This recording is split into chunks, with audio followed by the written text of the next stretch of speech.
Il a conduit un peuple à travers la mer. Il a tenu un bâton qui devint signe et autorité. Il a vu la nuée descendre. Il a tenu la loi sur la montagne. Il a intercédé quand le feu de l'ire divine montait. Et pourtant, à la fin, il ne posa pas le pied sur la terre que Dieu avait promise. Pourquoi Moïse, le plus grand des légats d'Israël, n'est-il pas entré en terre promise? Cette question coupe comme une lame, parce qu'elle oppose la fidélité personnelle à une limite imposée par Dieu lui-même. Dans cette histoire, il y a du courage et de la fatigue. Il y a le poids du leadership et la fragilité d'un homme. Il y a une parole donnée par Dieu et une responsabilité publicisée. Nous allons marcher ensemble sur ce chemin. D'abord regarder qui était Moïse, puis remonter vers le jour où tout a basculé, jusqu'au moment où le camp retint son souffle, près du rocher de Kadesh-Meriba. Si cette question vous parle, si vous voulez comprendre pourquoi même le serviteur fidèle peut toucher une limite imposée par Dieu, abonnez-vous et activez la cloche pour recevoir d'autres méditations comme celle-ci. Moïse n'est pas un personnage secondaire dans la Bible. Sa naissance est marquée par le danger, son enfance par l'adoption étrangère, son appel par un buisson qui ne se consume pas.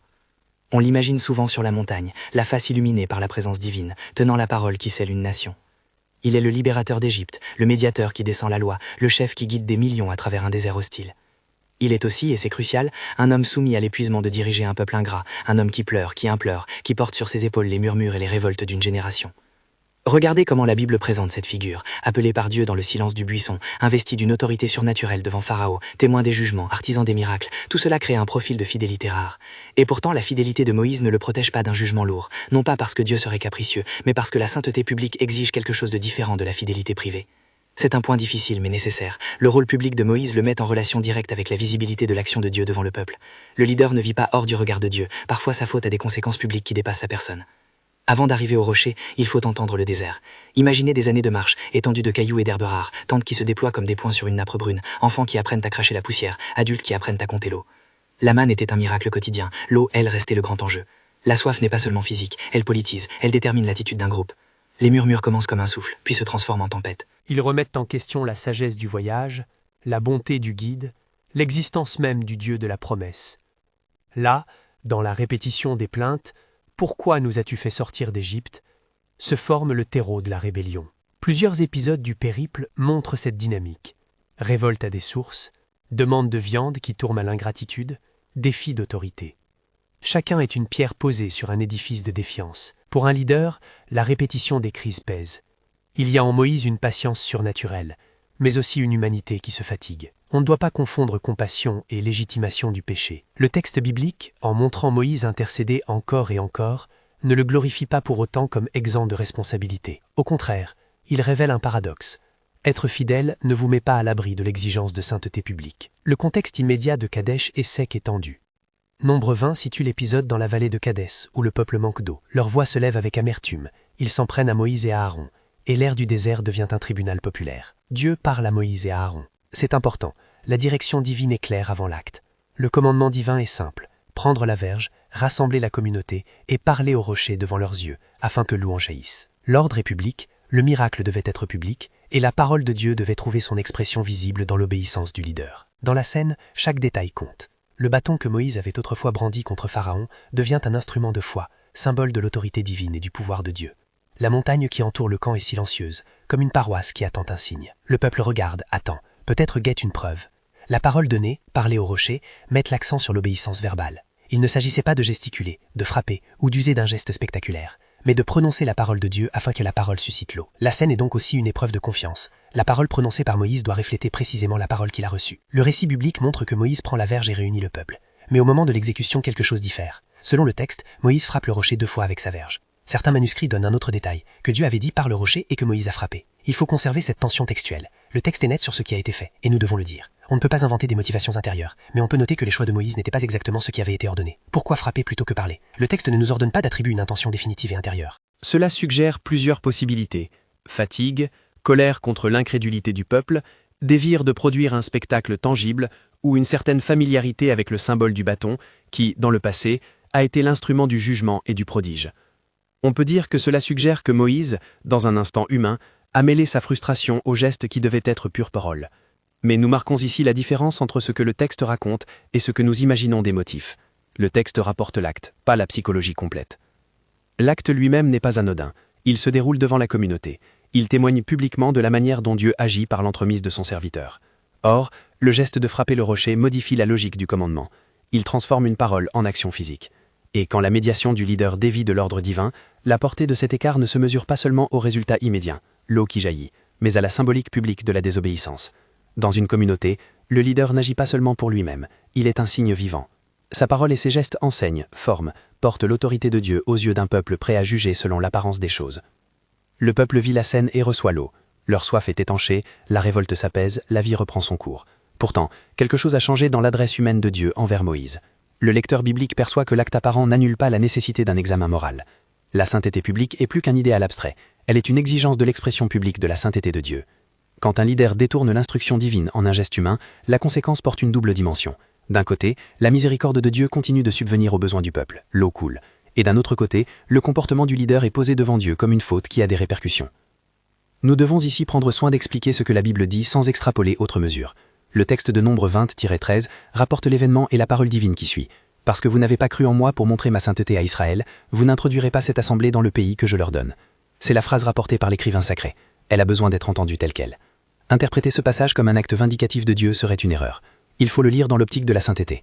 Dieu exige que ses représentants manifestent sa sainteté publiquement. Lorsqu'il manque, la conséquence n'est pas d'abord punitive au sens humain du terme, mais éducative et corrélée à la responsabilité du service. Il est crucial aussi de parler de l'intercession. Avant et après certains épisodes, Moïse intercède pour le peuple. Il plaide, implore, se tient entre le peuple et la colère de Dieu. Sa prière est presque surnaturelle, un terrain de médiateur. Cette intercession renforce l'image du leader qui aime son peuple. Mais la médiation ne le rend pas au-dessus des exigences, elle le met plutôt au centre du standard moral que Dieu attend. Être le pont entre Dieu et le peuple exige d'être fidèle au plan de Dieu dans les moindres choses, parce que l'écart pèche publiquement et confond la parole. Dans la tension entre justice et miséricorde, la scène de Kadesh nous force à réfléchir. Dieu fournit l'eau, miséricorde manifeste, mais la justice s'exprime par la mise en garde grave. Il y a donc une double dimension de Dieu qui n'est pas contradictoire, mais complémentaire. Dieu est miséricordieux et pourvoit aux besoins. Dieu est aussi saint et demande que la sainteté soit manifestée. Ce n'est pas qu'une rigueur froide l'emporte, c'est qu'un royaume ne peut être fondé sur des compromis publics de l'obéissance. Quand l'autorité publique se détourne de l'ordre, le risque n'est pas seulement personnel, il est communautaire. Il faut aussi entendre la voix de Deutéronome plus tard, quand Moïse rappelle ses propres supplications à Dieu, Deutéronome 3, 23-28. Là, la mémoire de l'homme qui a plaidé, qui a demandé à entrer, se mêle à l'acceptation d'une limite. Moïse se tient en face du Seigneur, suppliant, et la réponse divine dessine une séparation. Il regardera la terre depuis la montagne, mais il n'y entrera pas. Le texte souligne la gravité du moment, tout en montrant l'humanité de l'imploration. Encore une fois, il faut noter que c'est Dieu qui prend l'initiative de fermer la porte, mais c'est aussi l'homme qui voit l'inadéquation entre son service et la manifestation publique demandée.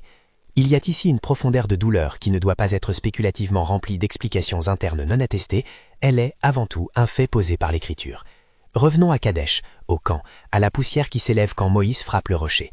Visualisez la scène, un groupe lasse entourant un promontoire, des murmures qui se taisent au bruit du coup, l'eau qui jaillit comme un rappel que Dieu répond, même à travers l'imperfection des hommes. Moïse, debout, prend la verge, instrument qui a servi plus d'une fois à annoncer le jugement et la délivrance, et porte un geste qui sera bientôt examiné sous la loupe de la justice divine.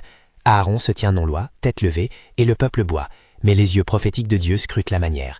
Que signifie cela pour nous, aujourd'hui, quand nous regardons un leader tomber ou quand un serviteur fidèle trébuche? L'épisode nous dit qu'aucune fidélité n'exempte de responsabilité. Le service public demande une sainteté publique. Cela suggère que la sainteté n'est pas un luxe privé, mais une exigence visible. Nous devons garder cette vérité sans tomber dans des jugements faciles envers ceux qui servent. Moïse reste un serviteur grand, et son acte ne le réduit pas à l'ombre de son erreur. Mais nous devons apprendre la leçon. Nos gestes publics enseignent et influencent la foi d'un peuple. À mesure que la poussière du désert retombe, le camp reprend son souffle. Certains retournent à leur tente, d'autres murmurent sans savoir quels seront les échos dans les jours à venir. Moïse descend, la verge toujours à la main. Mais derrière son regard se lit peut-être la fatigue d'années de médiation. Ce qui vient ensuite, la parole de Dieu qui pèse sur la possibilité d'entrer, n'appartient pas encore à l'instant visible. Pour l'heure, la communauté a obtenu l'eau. L'objet immédiat a été accompli. Mais l'acte a ouvert une brèche dans la relation unique qui lie le serviteur à sa mission.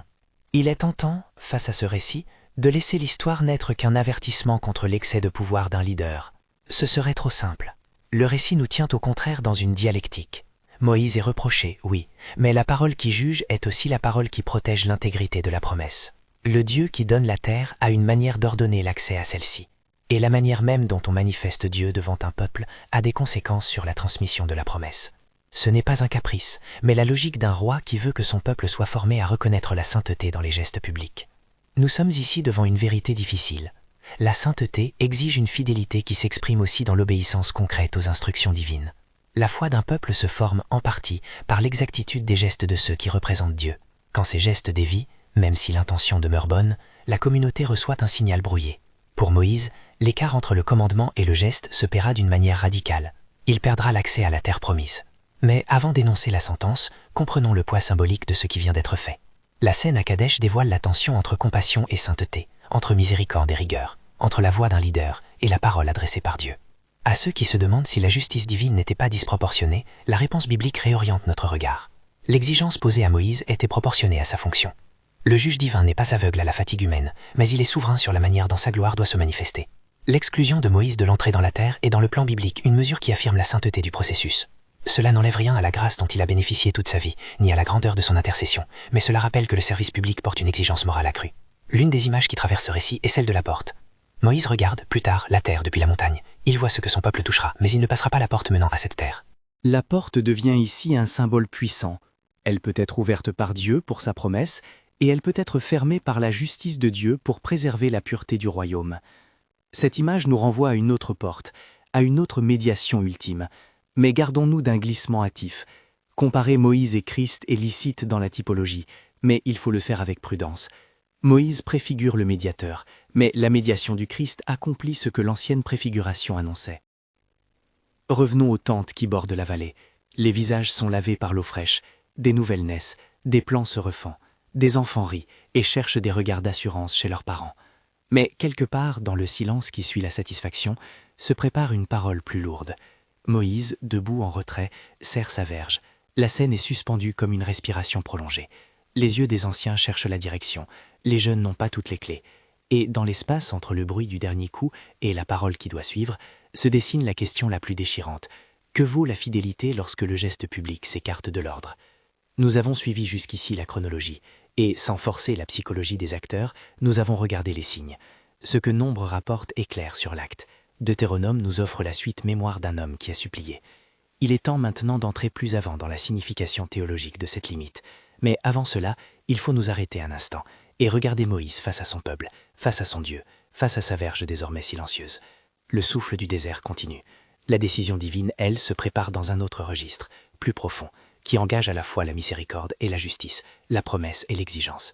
Ce que nous voyons ici, et ce que nous devons entendre, c'est que l'histoire de Moïse n'est pas une leçon détachée pour des héros anciens. Elle résonne sur notre présent, sur les responsables, sur les églises, sur ceux qui occupent des rôles publics au sein de la communauté. Les gestes publics comptent.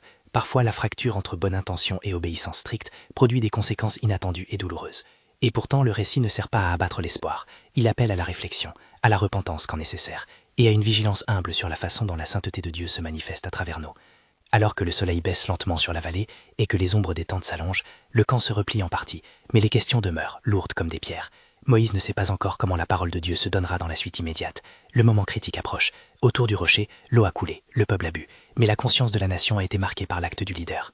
Ce qui suivra mettra à l'épreuve non seulement la personne de Moïse, mais la cohérence de la promesse divine et la manière dont un peuple reçoit la correction de son guide. Et la parole vient, nette, sévère, mais dans son cadre juste. Parce que vous n'avez pas cru en moi pour me sanctifier devant les enfants d'Israël, vous n'introduirez pas cette assemblée dans le pays que je leur donne. Nombre 20-12. Ces mots, prononcés par Dieu, pèsent comme un verdict qui met en lumière ce que signifie représenter le Très-Haut devant une nation entière. Moïse entend la sentence. Le texte biblique ne rapporte pas de grand théâtre de colère, ni de reproches publics humiliants. Il pose plutôt la décision divine et la douleur silencieuse du serviteur. C'est là que la nuance doit être respectée. La parole divine n'est pas une réplique vindicative, mais une décision qui préserve la sainteté de ce qui doit être transmis.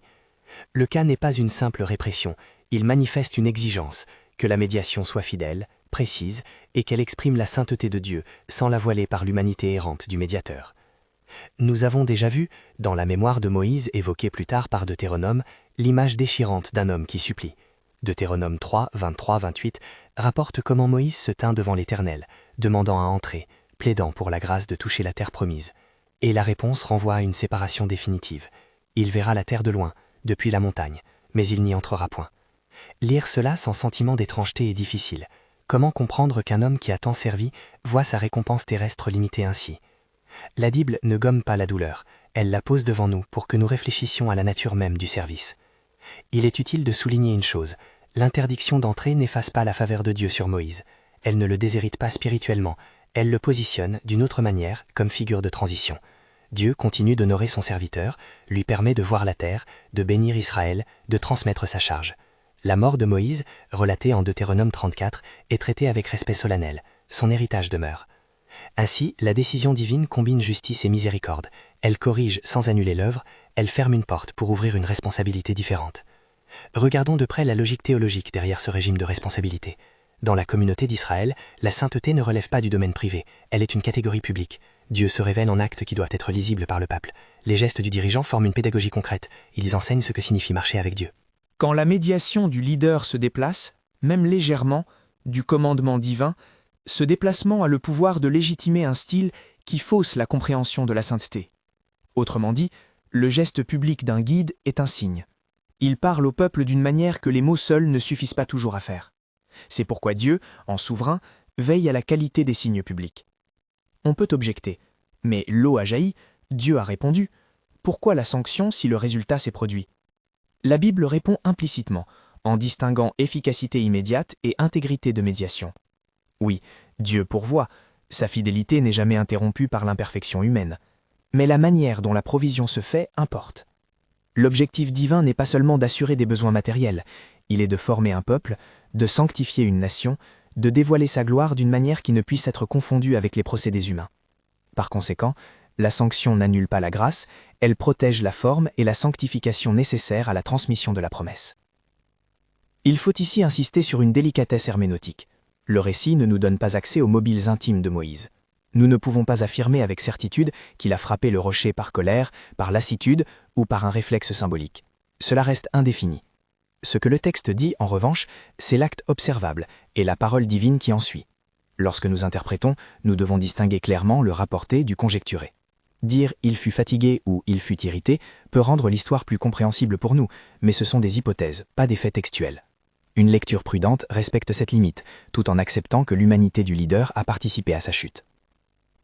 Sur le plan communal, la décision à l'encontre de Moïse a un rôle pédagogique pour Israël. Elle montre que même les plus grands ne confèrent pas d'immunité morale. Cela n'est pas humiliant, mais formateur. Les générations qui entrent dans la terre doivent savoir que la promesse arrive selon des conditions, selon une exigence de sainteté. Dieu, en imposant cette condition, met en garde contre une culture religieuse qui confond l'autorité avec l'impunité. En cela, la sentence visait autant à la sauvegarde de l'Église qu'à la correction du serviteur. La transmission de leadership devient alors une scène clé. Dieu nomme Josué pour être le successeur. Josué est désigné et confirmé, il est appelé à conduire le peuple à l'intérieur de la terre promise. Ce transfert souligne deux vérités, la continuité de la promesse et la responsabilité renouvelée. La promesse ne se brise pas, elle circule vers un autre instrument de la volonté divine. Mais la nomination de Josué rappelle aussi que l'obéissance au commandement précède la jouissance de la terre. Le peuple, dans son ensemble, est responsable de recevoir non seulement la promesse, mais aussi la manière dont elle est manifestée. Dans ce mouvement, Moïse, loin d'être annulé, devient témoin et instructeur. Son rôle se transforme. Il ne passe plus la porte, mais il bénit, il prépare, il lègue. Cette transition est douloureuse, certes, mais elle est aussi riche d'enseignements spirituels. Moïse devient, en quelque sorte, un prophète de la limite humaine. Un prophète qui nous rappelle que la fidélité a des contours, que la grâce n'élimine pas la nécessité de la sainteté et que la mission peut se prolonger au-delà de la destinée personnelle. Approchons maintenant la typologie avec prudence. La figure de Moïse préfigure certains éléments du ministère du Christ, médiateur, intercesseur, enseignant. Mais la comparaison ne doit pas effacer l'unicité du Christ. La porte évoquée plus tôt trouve sa réalisation ultime en Jésus, qui dit de lui-même « Je suis la porte » Jean 19. Là où Moïse, malgré sa grandeur, demeure un serviteur limité, le Christ accomplit la médiation parfaite. Il est donc licite de voir en Moïse une figure annonçatrice, mais toujours dans le cadre d'une typologie qui distingue l'ombre de la réalité accomplie. Le cœur de la leçon n'est pas de déprécier Moïse, mais de nous conduire à adorer celui qui ouvre définitivement la porte. Quelle application cela a-t-il pour nous aujourd'hui? Plusieurs pistes se dessinent, pour les dirigeants comme pour l'ensemble de la communauté. D'abord, la responsabilité publique. Si vous avez une position de visibilité, notez que vos gestes comptent. Les paroles sont indispensables, mais les gestes publics enseignent d'une manière particulière. L'intégrité de votre comportement, la manière dont vous obéissez à la parole de Dieu, façonne la foi de ceux qui vous regardent. Cela exige humilité, vigilance et un refus ferme de la facilité morale. Ensuite, sur la question de la fatigue et de la compassion, reconnaissons la fragilité humaine. Un serviteur peut tomber, il ne faut pas pour autant le condamner sans discernement. La communauté doit exercer la grâce et la correction conjointement. La discipline divine n'exclut pas la miséricorde des frères. Moïse est à la fois corrigé et honoré. De même, dans nos églises ou nos familles spirituelles, nous devons savoir porter ceux qui chancellent, tout en maintenant les exigences de la sanctification. Troisièmement, il y a la dimension pédagogique pour le peuple. Les croyants ne doivent pas idolâtrer leur leader. Nous suivons Dieu, non pas des hommes. La tentation d'ériger des figures intouchables rend aveugle à l'appel constant à une obéissance personnelle. L'histoire de Moïse nous remet devant le fait que l'autorité est au service de la vérité, non l'inverse. Un leader peut être grand et faillible. La communauté doit savoir discerner la parole de Dieu au-delà des personnalités. Enfin, il y a l'appel à la repentance et à l'attention quotidienne. La sainteté n'est pas une posture intermittente, elle est une exigence continue. Nos vies publiques et privées doivent témoigner d'une cohérence. Cela ne signifie pas l'exigence impossible de la perfection, mais plutôt un engagement constant à ajuster nos actes à la parole reçue. Lorsque nous voyons des écarts, que notre réponse soit d'abord humble, confesser, corriger, recommencer. C'est ainsi que se forme une église qui garde la fidélité sans écraser ceux qui tombent. Revenons un instant à l'image de la porte, qui traverse ce récit comme une métaphore puissante. La porte symbolise l'accès, la transition, l'entrée en possession. Moïse regarde la porte depuis la montagne et ne la franchit pas. Ce geste final est à la fois tragique et instructif. Il nous enseigne que certaines portes sont ouvertes selon des modalités qui exigent fidélité visible. Mais la porte ne reste pas fermée définitivement sans raison. Pour Israël, cette porte s'ouvre enfin par l'obéissance de ceux qui suivront, par les armes et la foi de Josué, par l'entrée d'une nation qui a su répondre, parfois avec retard, aux conditions posées. Que dire à ceux qui vivent un sentiment d'exclusion, qui se demandent si leur sum of failure bannit la possibilité d'être encore utile? L'histoire de Moïse répond, la correction ne met pas fin au service, elle redirige, elle recompose.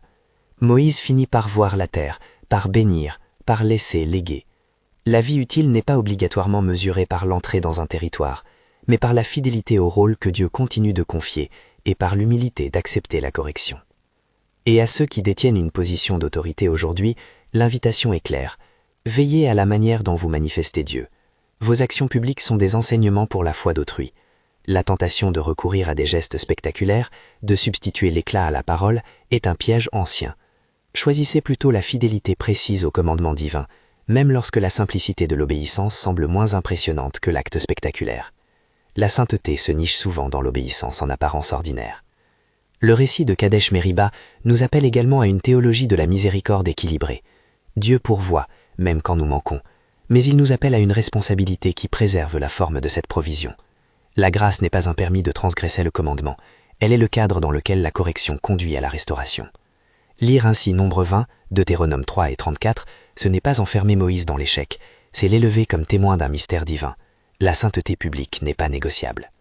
Avant de conclure, laissons une image nous habiter, celle du bâton. Nous l'avons vu brandi face à Pharaon, transformé en instrument de prodige, puis posé sur le rocher à Kadesh. Cet objet, humble et familier, traverse la vie de Moïse comme un signe de l'autorité confiée.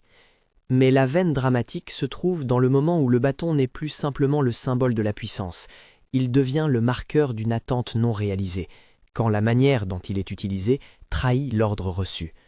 L'objet même ne saurait faire le miracle, il est le signe. La manière de l'employer est ce qui met à nu la foi et la fidélité du médiateur. La fin de la vie de Moïse est à la fois solennelle et pleine de grâce.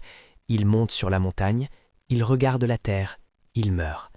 Israël pleure son grand leader, mais la nation entre dans son héritage, conduite par Josué. Le récit ne se laisse pas réduire à une moralisation simple, il nous arrête devant une complexité, grandeur et limite, miséricorde et discipline, médiation et exigence. Cette complexité doit nous garder d'une lecture simpliste. Pour conclure, posons la question que nous avons annoncée au début. Pourquoi Moïse n'est-il pas entré en terre promise? La réponse biblique est multiple, mais claire. Parce qu'à un moment décisif de sa médiation publique, il n'a pas manifesté exactement la manière que Dieu avait prescrite pour sanctifier sa présence devant le peuple. Nombre 20. Ce manquement, même s'il ne diminue en rien son service ni la faveur dont il a joui, a des conséquences quant à la manière dont la promesse est transmise. Dieu, fidèle et juste, institue ainsi une limite qui enseigne, corrige et oriente la communauté. Ce message nous interpelle aujourd'hui. Nous ne sommes pas au-dessus des conditions posées par Dieu, et la sainteté n'est pas un luxe privé, mais une exigence formelle quand notre vie s'expose à d'autres. À la fois appel à la vigilance pour les responsables et invitation à la grâce pour ceux qui tombent, l'épisode nous ramène sans cesse à l'essentiel, suivre Dieu en vérité, avec précision et humilité. La foi n'est pas une posture qui dispense d'obéissance, elle est la force qui nous rend capables d'obéir pleinement, même quand cela coûte. Si en écoutant ceci, votre cœur est réveillé, peut-être par l'exemple d'un leader qui a failli, ou par la conviction qu'il faut redresser des gestes publics, prends un moment pour te mettre devant Dieu. Confesse ce qui doit l'être, demande la force d'une obéissance vraie, et cherche la sagesse pour vivre une vie qui manifeste la sainteté du Seigneur devant les autres. La porte de la grâce est encore ouverte, il y a toujours place pour la repentance et pour reprendre le chemin de la fidélité. Si cette méditation a touché quelque chose en vous, si vous voulez approfondir ce passage ou recevoir d'autres réflexions bibliques comme celle-ci, partagez cette vidéo avec quelqu'un qui a besoin d'entendre cette parole et engagez-vous à prier avec nous dès maintenant. Demandez au Seigneur clarté pour vos gestes, courage pour votre obéissance et miséricorde pour ceux qui chancellent. Partagez, priez et marchez avec prudence et foi vers les portes que Dieu ouvre.